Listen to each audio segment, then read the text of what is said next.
Today we're going to talk about how integration in the black community led to Deion Sanders leaving Jackson State for Colorado.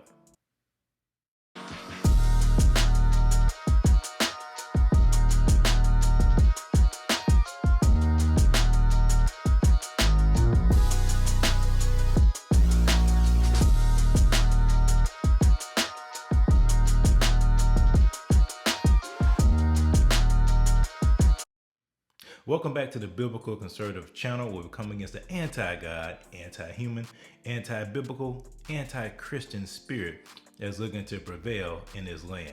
Please be sure to like, subscribe, hit that notification bell. So people are still talking about Deion Sanders leaving Jackson State to go to the University of Colorado. Many people are upset because they see it as a slap in the face to the black community that Deion would leave a historically black college to pursue an opportunity to be elevated, as Deion called it, to a position at the University of Colorado. But what these people won't tell you is that HBCUs do not receive funding from their alumni. Only about 18% or so of these people who rep JSU, who rep all these HBCUs on their paraphernalia, if you will, don't even contribute to their schools. And you haven't had too many big name donors contribute to these schools. There's a number of factors that contributed to Deion probably leaving Jackson State, but I want to talk about two of them: integration and black culture. And you're like, integration and black culture? What does that have to do with Deion leaving Jackson State? Well, let me explain. When desegregation happened, before then, in the black community, people had pride in the community. They had standards. They were proud of the community thriving even in the midst of segregation. You had teachers that cared about the children. You had black businesses. You had black banks. You had the Black Wall Street, if you will. You had communities that were thriving because they were working together as a unit. And I will strongly say that unity that you saw was based upon a united faith in Jesus Christ, because a faith in Christ brings us together. It brings us that unity. But as you get more and more secular, you get more and more disjointed, and you get more and more separated, which is what we're seeing now. Because when desegregation happened and integration happened, then black people, a lot of us, unfortunately, started to see white as better and black as less than. And that was happened in this case. A lot of people say they rep for HBCUs, that they're pro-black, but their actions belie their words. You want to know why?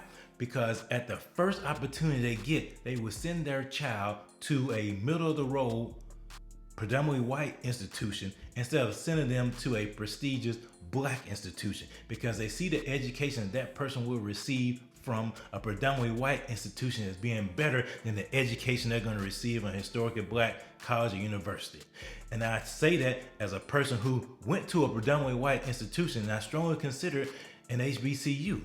But I'm telling you, I didn't choose that predominantly white institution because that school was better to me in my mind. It was because that school had access to more resources, which takes me to my second point: black culture. Black culture does not fund. But unfortunately, a lot of us in the black community are what I call consumers and not producers.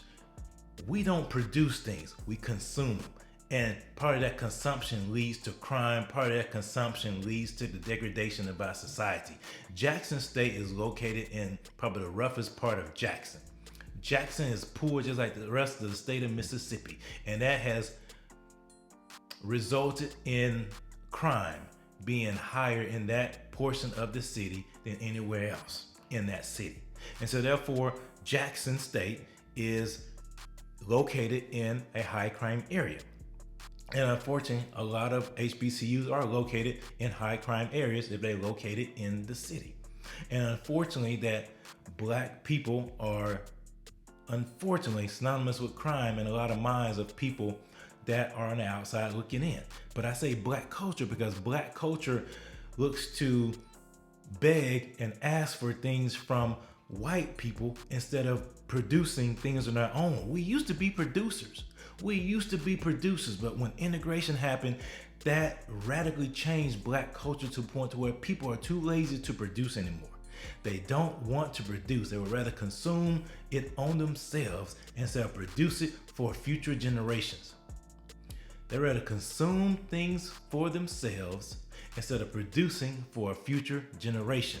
And that leads to a victim mentality, that leads to an entitlement mentality, because you have to use a victim mentality in order to grab things from somebody that you think has victimized you, because you don't want to make the initiative to do things on your own.